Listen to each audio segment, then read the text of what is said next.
Apa sih yang ada di dalam pikiran orang yang percaya dengan hal-hal yang mistis, santet, yang ilmu tanpa disentuh orang bisa mental, dan ada orang yang terlalu mengagung-agungkan tokoh agama sampai cium tangan bolak-balik, makan bekas idolanya yang katanya kalau makan itu bisa mendatangkan berkah bagi dia, cium kaki sambil jongkok. Padahal kan kita semua itu sama di hadapan Tuhan. Ya manusia-manusia aja, nggak ada yang derajatnya lebih tinggi gitu. Kalau kita hormat, ya wajib kita hormat pada tokoh-tokoh agama. Hai guys, berjumpa lagi bersama saya Selaban Story. Apa kabar teman-teman semua? Pasti baik-baik saja kan? Kalian sadar nggak kenapa masih banyak masyarakat Indonesia yang pemikirannya masih kolot dan keterbelakangan? Gimana Indonesia mau maju kalau pemikiran kita masih primitif gitu, dengan percaya dengan hal-hal mistis yang tidak rasional? Dan masih banyak juga masyarakat Indonesia yang percaya dengan ramalan, santet, ilmu kebal. Dan menurut statistik BPS, 70% masyarakat Indonesia masih percaya dengan hal-hal mistis. Tapi menurutku santet ini hanya berlaku buat orang-orang yang percaya dan mengiyakan santet itu ada gitu. Bagi kita yang nggak percaya dan kita dekat dengan Tuhan, menurutku nggak akan terjadi sama kita. Karena apa?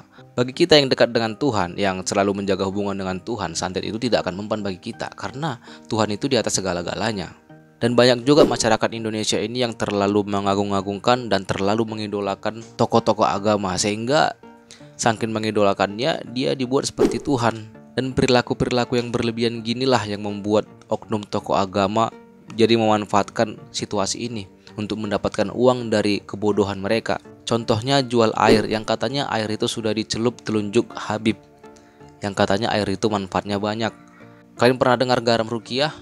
Dan itu viral sekali, garam rukiah yang katanya garam itu bisa mengobati banyak hal dan jadi berkah bagi kita katanya. Tapi sebenarnya itu garam biasa aja yang diganti kemasannya dan dijual lebih mahal, bahkan sampai satu bungkus saja 200.000, 300.000 ya.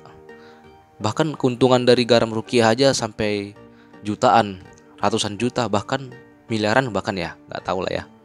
Tapi masalahnya, walaupun itu kelihatan aneh dan kita berpikir itu tidak masuk akal, tapi masih banyak aja orang yang meminati itu. Peminatnya masih banyak.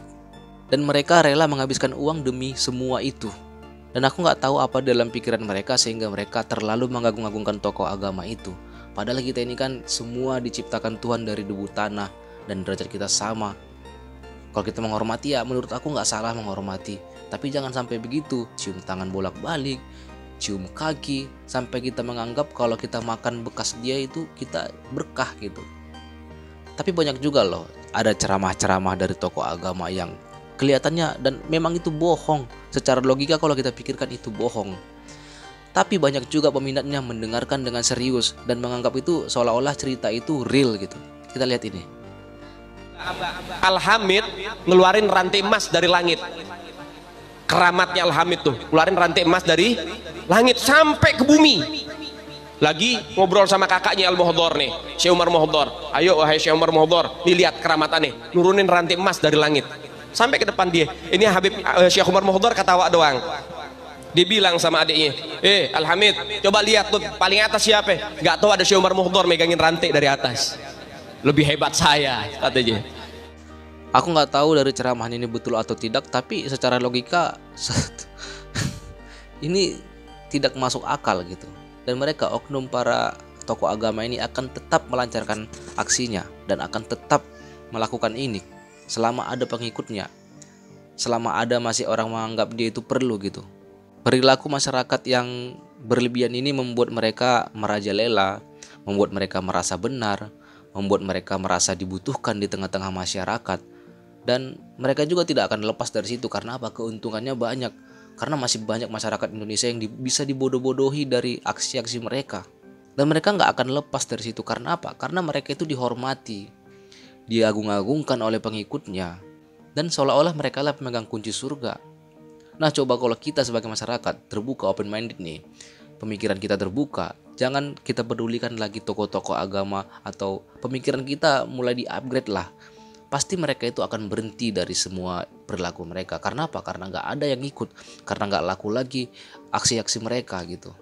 Dan coba aja kalau kita masyarakat Indonesia ini lebih fokus kepada pengembangan diri kita, berpikir yang secara logika, berpikir untuk maju, pasti Indonesia ini maju. Karena apa? Kalau pemikiran kita maju, Dan banyak juga hal-hal yang kita lakukan bukan hal-hal yang sia-sia, tidak masuk akal lah, kegiatan-kegiatan yang menurut aku gak ada untungnya gitu. Kalau kita fokus mengupgrade pemikiran kita fokus mengasah pola pikir kita menjadi orang yang pintar, maka kita tidak akan bisa ditipu.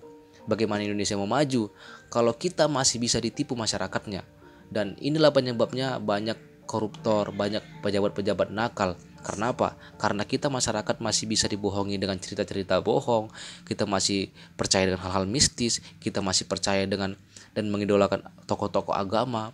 Kalau kita pintar, pasti pejabat-pejabat kita juga berpikir untuk membodohi kita, berpikir untuk ngerjai kita masyarakatnya. Karena apa? Karena kita pintar dan kita bisa melihat apa aja kerjaan mereka yang salah gitu.